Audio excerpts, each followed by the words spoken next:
મહેસાણા જિલ્લાના વિસનગરમાં મામલતદાર કચેરી ખાતે સ્વયં સૈનિક દળ દ્વારા ગૃહમંત્રી અમિત શાહે ડોક્ટર બાબા સાહેબ આંબેડકર વિશે અપમાનજનક નિવેદન આપતા આવેદનપત્ર આપવામાં આવ્યું હતું, જેમાં ગૃહમંત્રી અમિત શાહ ગૃહમંત્રી પદ પરથી રાજીનામું આપે તેવી માંગ સાથે મામલતદારને આવેદનપત્ર આપ્યું હતું।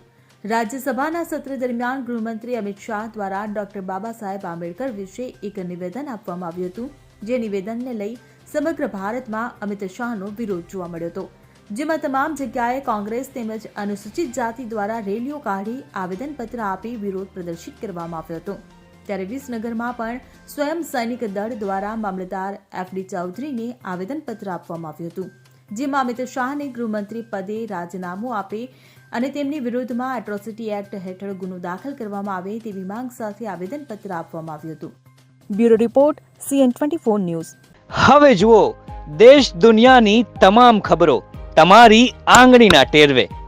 ઉઠાવો મોબાઈલ અને Google Play Store પરથી ડાઉનલોડ કરો અમારી CN24 ન્યૂઝ મોબાઈલ એપ।